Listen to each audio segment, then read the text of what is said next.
Hello guys, welcome back to my channel. मैं हूं रावर और आज फिर देखने वाले हैं एक नई वीडियो जो जो इस चैनल से हम वीडियो देखेंगे। चलो देखते हैं साथ में वीडियो। Let's go. हमारे घर में बाथरूम भी नहीं था, तो मतलब टॉयलेट बाथरूम नहीं होता गांव में। मेरी फटी हुई चप्पल लेके मैं स्कूल जाता था और वहाँ पे मुझे पता चलता था कि यार लोग कैसे रह रहे और हमारी तो कोई प्रोग्रेस ही नहीं हो रही। मुझे एक छोटी सी कंपनी में मुंबई में जॉब लगा। मैं 14 से 15 घंटे लगातार काम करने लगा, सिर्फ ज़्यादा पैसे कमाने के लिए। मैं बहुत खुश 14 था। घंटा मैं बहुत होता परिवार है को भाई। सपोर्ट करने में सक्षम हो रहा था और मेरा परिवार भी बहुत खुश था।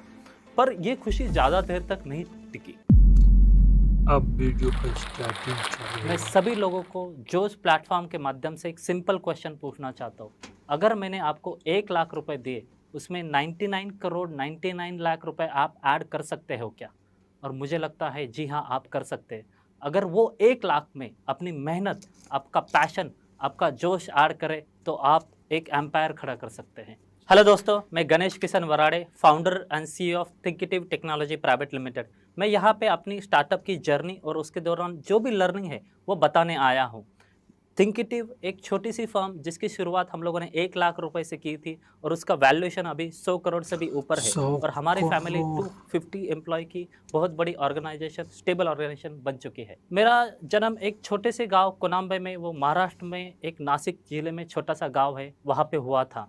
और मेरी फैमिली 5 लोग ही थी। उसमें मेरे 2 बहनें, मेरे माता पिता और एक मैं। मेरे पिताजी ग्रोसरी शॉप में काम करते थे और ग्रोसरी शॉप में वो ट्रक से सामान लोडिंग और अनलोडिंग का काम करते थे। और ये काम बहुत मेहनत का था बहुत और मेहनत का इससे होता है जितना सही भी में। पैसा आता था उससे मेरे परिवार का गुजारा भी नहीं नहीं हो रहा होता था। था। और यहाँ पे गांव में हमारा मिट्टी का घर था और हम लोग छोटी-छोटी चीज़ों के लिए स्ट्रगल कर रहे थे। जैसे कि मेरे पिताजी 12 किलोमीटर दूर जा रहे थे और वो शहर में काम करने के लिए जाते थे और रात सुबह वो 6 बजे जाते थे, रात के 10-11 बजे आते थे। और वो आना-जाना उनका पूरा पैदल होता था। और इतनी सारी मेहनत वो सिर्फ़ इसलिए करते थे, सिर्फ़ 5-6 रुपए बचाने के लिए। और मेरी माँ, मेरे बहनें, वो भी दूसरे के खेतों में काम कर रही थी और वो इतनी सारी मेहनत सिर्फ़ थोड़े पैसे कमाने के लिए। और मेरा परिवार इतना सारा संघर्ष कर रहा था, कुछ पैसे कमाने के लिए या फिर कुछ पैसे बचाने के लिए। और मैं ये संघर्ष पास से देख रहा था और मुझे अच्छा नहीं लग रहा था। और मैंने तभी ठान लिया कि मैं बहुत मेहनत करूँगा और मेरे परिवार को ये पूरे संकट से बाहर निकालूँगा। क्योंकि मैं पढ़ाई में अच्छा था, तो मुझे शहर मेरे मामा जी के पास पढ़ाई के लिए भेजा गया। जब मैं पढ़ाई के लिए गया शहर में, तब मैं देखने लगा कि शहर के बच्चे साइकिल से स्कूल जा रहे हैं और मेरे पिताजी यहाँ पे पैदल शहर पे जाते थे काम करने के लिए। और वो मेरे लिए साइकिल तो अफ़ोर्ड ही नहीं कर सकते थे। और मैं मेरी फटी हुई चप्पल लेके मैं स्कूल जाता था और वहाँ पे मुझे पता चलता था कि यार लोग कैसे रह रहे और हमारी तो कोई प्रोग्रेस ही नहीं हो रही। और जब भी मैं गाँव पे भी जाता था, मेरी माँ, मेरी बहनें भी खेतों में काम कर रही है और मैं देखता था कि छोटी-छोटी चीज़ों के लिए मुझे भी संघर्ष करना पड़ रहा था। कि मैं मुझे एक य आज भी याद है कि जो छोटे-छोटे बच्चे थे स्कूल के, वो जो भेल खाते थे, मुझे भेल बहुत पसंद थी और वो भेल लोग कौन सा ₹5 की भेल? आती थी और मुझे 2-2 महीने ₹5 जमा जमा करने में लगते थे। और वो भी हम लोग 5 लोग मिलके ₹5 जमा करके भेल खाते थे। यहाँ मैं मिडल क्लास लोगों की 2 चीज़ें बताना चाहता हूँ, ख़ासियत है। वो कि वो उनको जो बड़ी चीज़ें होती हैं, लग्ज़रियस चीज़ें होती हैं, उनका कुछ पता ही नहीं होता। वो छोटी-छोटी चीज़ों में अपना गुज़ारा कर लेते, उसमें खुशी ढूँढते। जैसे कि मैंने भेल खाने से या फिर चटनी खाने से या फिर कोई कुछ भी छोटी-छोटी चीज़ करने से। और दूसरी ख़ासियत ये होती है कि वो हर एक मिडल क्लास का बच्चा ये लग्ज़रियस चीज़ें पाने के लिए जी तोड़ मेहनत करना चाहता है। मैंने अच्छे से पढ़ाई की, 2010 में मैंने मेरी इंजीनियरिंग कंप्लीट की और मुझे एक छोटी-सी इंजीनियरिंग। कंपनी में मुंबई में जॉब लगा और मुझे सिर्फ़ 8 से 10 हज़ार रुपए वहाँ पे मिलते थे दोस्तों। और उससे भी जितना भी बचता था, मैं घर पे भेजा करता था और मैं लगातार एक्स्ट्रा वर्किंग करने लगा। मैं 14 से 15 घंटे लगातार काम करने लगा, सिर्फ़ ज़्यादा पैसे कमाने के लिए। फिर भी मैं खुश नहीं था। मुझे और ज़्यादा पैसे कमाने की इच्छा थी ताकि मैं परिवार को सपोर्ट कर सकूँ। मेरा जो मिट्टी का घर था, सबसे पहले मैं चाहता था कि उसकी छत भी सच्चे पानी टपकता था, तो मैंने वो पहले छत बनवाई। उसके बाद हमारे घर में बाथरूम भी नहीं था, तो मतलब टॉयलेट बाथरूम नहीं होता गाँव में, वो कॉमन रहता है, तो मैंने खुद का बाथरूम बनवाया और धीरे-धीरे करके घर की कंडीशन बदलता गया। मेरी बहन की शादी होने पे आ रही थी, तो मैंने शादी के लिए बहुत सारा पैसा इकट्ठा किया, एक-एक पाई जोड़ी और हम लोगों ने धूमधाम से मेरी बहन की शादी की। मैं बहुत खुश था कि मैं ये सब कर पाया। और धीरे-धीरे करके मेरे माताजी का भी जॉब छुड़वा, जो भी काम करती थी उसको बोला कि काम मत करो, मैं अभी पैसे कमा रहा हूँ और मैं घर को सँभाल सकता हूँ। और फाइनली मेरी ये इच्छा थी कि पिताजी जो छोटा-मोटा काम कर रहे हैं वो भी छोड़ दें, और इसीलिए मैं और ज़्यादा मेहनत करने लगा। और धीरे-धीरे करके जब मुझे अच्छी जॉब लगी एमएनसी में, तब मैंने पिताजी को फाइनली बोला कि आपका अभी रिटायरमेंट हो चुका है, अभी आप मेरे भरोसे रह सकते हो। और उस वक़्त मुझे दुनिया की सबसे बड़ी खुशी महसूस हुई। तो मैं आगे बढ़ता गया, मैं बहुत खुश था। मैं परिवार को सपोर्ट करने में सक्षम हो रहा था और मेरा परिवार भी बहुत खुश था। पर ये खुशी ज़्यादा देर तक नहीं टिकी, क्या हो गया क्योंकि भाई? जो मैं करना चाहता था, पैसे कमाना, यही अल्टीमेट गोल रहता है। बट मेरी कुछ अलग इच्छा थी कि यार इतना जो पैसा कमा रहा हूँ वो तो कोई भी कमा सकता है नॉर्मल आदमी। मैं कुछ और बड़े लेवल पे करना अच्छा। चाहता था और फैमिली का लेवल बढ़ाना चाहता था। और isn't it a good idea कि मैं अपना खुद का स्टार्टअप डालूँ और उसमें real world business problem solve करूँ। और इसी तरह से हमारा स्टार्टअप का शुरुआत हुआ। जब मैंने स्टार्टअप करने का सोचा, तब सबसे पहले दिक्कत ये थी कि मैं घरवालों को बताऊँ कैसे? जब मैंने घरवालों को बताया, मामा जी ने बहुत विरोध किया, क्योंकि मामा जी पढ़े लिखे थे। मेरे पिताजी और माँ को तो समझ में ही नहीं आ रहा था स्टार्टअप मतलब होता क्या है? होता क्या और है? ये करना ही क्यों है?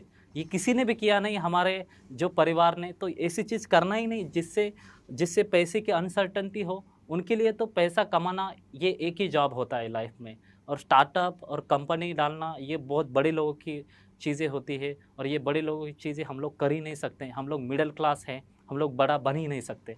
बट जितना भी विरोध था, उन सभी लोगों को मैंने समझाया कि मैं जो करने जा रहा हूँ मुझे सिर्फ 2 साल के लिए करने दो। मैं कुछ अलग नहीं कर पाया तो मैं फिर से जॉब कर सकता हूँ। तो ये सब विरोध को सामने जाके मैंने घरवालों को समझाया, मामा जी को समझाया, और फाइनली वो लोग माने। और वो लोग चाहते थे कि यार कम से कम शादी तो कर ले, उसके बाद स्टार्टअप स्टार्ट करो। बट मुझे पता था कि शादी के बाद एक छोटा भी डिसीज़न लेना हो तो आपको 2 लोगों की परमिशन लेनी पड़ती है, एक अपनी माँ और दूसरे अपने होने वाले बच्चों की माँ। तो मैंने डिसीज़न ले लिया कि मैं शादी से पहले ही स्टार्टअप जॉइन स्टार्ट करूँगा, और मैंने अपना स्टार्टअप स्टार्ट करने का निर्णय लिया और उस पे ठाम रहा। बट आप ये सोचना कि स्टार्टअप डालना ये बहुत ईज़ी है, बट एक्चुअल में इम्प्लीमेंट करना उससे भी ज़्यादा डिफ़िकल्ट। स्टार्टअप के लिए आपको अच्छे लोगों की ज़रूरत होती है, और मैंने अपनी खोज शुरू की। मुझे अपना को-फाउंडर और सेल्स पर्सन मेरे एक्स कलीग में मिला। उसको ज़्यादा बिना सोचे समझे मैंने उसको ऑनबोर्ड कर लिया। हम लोगों ने बैंगलोर में एक छोटे से फ्लैट में 2 लोगों के साथ हमारी कंपनी की शुरुआत की। इनिशियली में मैं ऐसे करना चाहता था कि मैं पार्ट टाइम में करना चाहता था, क्योंकि मैं चीज़ों को जानना चाहता था, परखना चाहता था। मैं सुबह 9 बजे से 6 बजे तक लगातार अपनी जो जॉब है वो दिन का जॉब करता था, और रात के 7 बजे से 2 बजे तक अपने स्टार्टअप का काम करने लगा। स्टार्टअप बहुत लोगों को कूल लगता है, फाउंडिंग का टैग मिल जाएगा, बट रियल में यहाँ पे सिर्फ काम करना पड़ता है, खून पसीना एक करके काम करना पड़ता है। हम लोगों ने पूरा खून पसीना किया और 6 महीने तक ये सिलसिला जारी रखा। हम लोग कुछ ही दिनों में 8 से 10 लोगों तक पहुँच गए, और हम लोग और भी आगे बढ़ सकते थे दोस्तों। बट इससे पहले ही मेरे जीवन में एक मैजिकल चैलेंज आ खड़ा था, और वो था मेरी शादी। Indian parent will not become happy unless and until ये शादी के झंझट में आप नहीं फंसते। मैं भी ये शादी के झंझट में फंसने वाला था। तो मेरे 2 ही कंडीशन थे शादी के लिए। पहली, लड़की सॉफ्टवेयर इंजीनियर होनी चाहिए, और दूसरी, क्योंकि लड़की सॉफ्टवेयर इंजीनियर है, उसने मेरा स्टार्टअप भी जॉइन करना चाहिए। तो लकीली मुझे एक लड़की मिली। हम लोगों ने मैं शादी के लिए जब जा रहा था तब मेरे पास सिर्फ 12 एम्प्लॉय थे, और जब मैं वापस आया वो रिड्यूस होके 2 बच गए थे। और वो इसलिए कि मेरा जो को-फाउंडर है और मेरे जो एम्प्लॉय है उनके बीच में मतभेद होने लगे, और वी स्क्रूड अप। और हम लोग पूरे जो 1 साल में अच्छे से कंपनी बनाई थी उसको बंद करने के राह पे चलने लगे थे। और उससे पहले मैंने खुद से बोला कि एज़ ए एंटरप्रेन्योर हम लोग अभी बंद नहीं करेंगे, हम लोग मेहनत करेंगे, बहुत ज़्यादा मेहनत करेंगे, और हम लोग हारे भी तो चलेगा, हम लोग खुद से तो कह पाएँगे। हम लोगों ने लड़ के हारे, हम लोगों ने गिव अप नहीं किया, और हम लोगों ने लड़ना शुरू किया। हम कभी लोग भी आदमी लगातार को ये 15 घंटे काम हाँ करने जी। लगे, और ये समय मेरे लाइफ का सबसे मुश्किल समय था, क्योंकि एक तरफ जब मेरी नई शादी हुई थी, उधर मैं फैमिली को टाइम नहीं दे अच्छा, पा रहा था, और शादी हो भी दूसरी गया है। तरफ मेरा स्टार्टअप भी अच्छे से परफ़ॉर्म नहीं कर रहा था। हम लोगों ने लड़ना शुरू किया, हम लोगों ने पूरे सैलरी ख़त्म कर दिए, हम लोगों ने पर्क्स लेना ख़त्म कर दिया, खर्चे कम कर दिए। हम लोगों को एक अच्छा हेल्थ केयर में प्रोजेक्ट मिला, उसी क्लाइंट से और ज़्यादा प्रोजेक्ट मिलने लगे। हम लोगों ने लगातार काम करना शुरू किया और हम लोगों ने लड़ना शुरू किया और धीरे-धीरे बढ़ते हम लोग को फिर से लोगों को जोड़ते गए। हम लोग की 10-12 की टीम फिर से बन चुकी। और ये चैलेंज ख़त्म होते ही दूसरा चैलेंज हमारे लिए वेट कर रहा था और वो था कि मेरा जो को-फाउंडर है और मेरे बीच में कंपनी को विज़न के लेके मिशन को लेके मतभेद होने लगे और 23% चांसेस है कि आपकी कंपनी फेल हो जाएगी, आपकी अगर को-फाउंडिंग टीम अच्छी नहीं हो तो। और ये तीसरे सबसे कॉमन रीज़न है कि बहुत सारी कंपनियाँ फेल हो जाती। हमारी कंपनी भी फेल होने के कगार पे थी। हम लोगों ने उससे पहले ही डिसीजन ले लिया कि हम लोग अलग हो जाएंगे और हम लोगों ने अलग हो गए। इसके बाद मैं चाहता था कि मैं ऐसी टीम बनाऊं जो कि मेरे विजन में और मिशन में मेरा साथ दे दोनों में और साथ मेरे दें। कंधे से कंधा मिला के मेरे साथ दिन रात काम करे। और मैंने मेरी खोज शुरू की। मेरे लंबे अरसे का एक फ़ैन था जितेंद्र करके, उसको मैंने अप्रोच किया कि एज अ को-फाउंडर के लिए।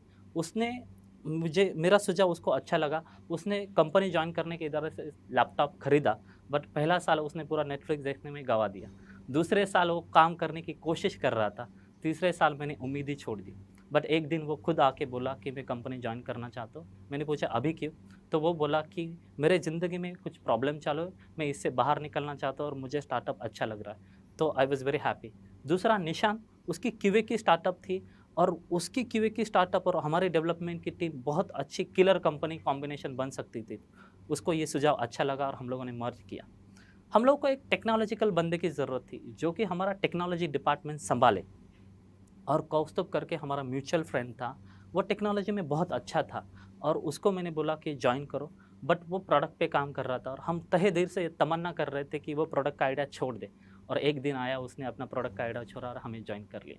हमारी बहुत अच्छी टीम बन चुकी थी, मुझे जैसे चाहिए था वैसे टीम बन चुकी थी। हम 30-40 लोग बन चुके थे और with very good 30-40 management team. लोग। अभी हमारे लिए चैलेंज था कि ये 30-40 की टीम में 300 तक कैसे लेके जाऊँ। और हम लोग में से कोई भी एमबीए बैकग्राउंड से नहीं था या फिर किसी ने भी बिज़नेस नहीं किया था कि वो मुझे बता सके कि ये स्केलिंग कैसे होती है, बिज़नेस कैसे चलाते हैं। फिर भी हम लोगों ने कोशिश की, हम लोगों ने अपने हाथ से ही प्लानिंग करना शुरू कर दिया। हम लोग हायर नंबर का प्लान करते थे, ये सोच के कि हम लोग उसके नज़दीक भी पहुँचे तो भी चलेगा, it will be our success. But as Mike Tyson sir, everybody has a plan until you get punch on your face. हम लोग को भी पंच मिला और बहुत ज़ोर का पंच मिला। हम लोग जो प्लानिंग नंबर थे वो अनरियलिस्टिक थे और हमारे जो एक्चुअल नंबर और प्लानिंग में कोई तालमेल ही नहीं था। इनफैक्ट हमारी टीम प्रेशराइज हो रही थी क्योंकि हम लोगों ने उनको अनरियलिस्टिक प्लानिंग दी थी। इसके बाद हम लोगों ने स्टेप बैक किया और हम लोग बैठे और हम लोगों ने सोचा कि टीम के कैपेसिटी और कैपेबिलिटी के अनुसार हम लोग प्लान करेंगे, उन लोगों को एग्जीक्यूशन का पाथ बताएंगे और धीरे धीरे करके टीम गोल अचीव करने लगी, मोटिवेट होने लगी। इसके साथ साथ हम लोगों ने अपना विजन भी बताया और टीम को समझाया कि हम लोग कहाँ पे रीच होना चाहते हैं। और क्योंकि टीम को विजन बताया, उनको भी अच्छा लगा कि टीम का विजन अगर अचीव होगा तो हमारी भी ग्रोथ होगी। और ये विजन और प्लानिंग हमारे सक्सेस का की बनी। हम लोग 2x के स्पीड से ग्रो होने लगे। हम लोग 30 लोगों की टीम 70 बनी, 70 से 150, 150 से हम लोग अभी 250 हो चुके और ये साल के एंड तक हम लोग 300 भी हो जाएंगे। और ये सब कुछ हम लोग कर पाए सिर्फ 2 से 3 साल में। और पहले 4 से 5 साल हम लोगों को सिर्फ स्ट्रगल करने में गए। हम लोगों को बहुत सारे प्रॉब्लम आए, उससे हम लोगों ने चैलेंज किया, हम लोगों ने फाइट किया। और ओवरनाइट सक्सेस कभी नहीं करना मिलता, भी आपको चैलेंजेस को स्वीकार करके बहुत मेहनत करनी पड़ती है। जब मैं आज पीछे मुड़ के देखता हूँ कि जो बच्चा 5 रुपए के भेल के लिए 2-2 महीने तक वेट कर रहा था और 5 लोगों को जोड़ के भेल खाता था, अभी वो बच्चा बड़ा होके जो भी चीज़ खरीदना चाहता और जब वो फटी चप्पल पहन के स्कूल जाया करता था, आज मैं शूज़ लेते वक्त, कोई भी कपड़े लेते वक्त उसका प्राइस भी नहीं देखता। यहाँ तक मैंने तरक्की की है। तो मुझे पता है कि मेरे जैसा बच्चा हर एक में है और हर एक चाहता है कि हर एक बच्चा वो चाहता है कि कोई 5 रुपए की भेल खाना चाहता है यार, या फिर कोई बहुत बड़े बंगले में रहना चाहता है यार। और कुछ भी ड्रीम है आपके, उसके लिए जितने भी अनकंफर्टेबल डिसीजन लेने पड़े वो लो और उसके ऊपर इतनी मेहनत करो। और आपकी मेहनत 100% शिद्दत से करोगे तो आज सक्सेसफुल हो ही जाओगे। तो थैंक यू जोश for having me over here. और जो भी लोग मेरे साथ ये थिंकिटिव में जुड़े हुए, थिंकिटिव को एक ग्लोबल ऑर्गेनाइजेशन बनाने में, उन सबका धन्यवाद। आपको भी धन्यवाद वीडियो देखने के लिए। अगर आप इस टॉक के एंड तक पहुंच चुके हैं तो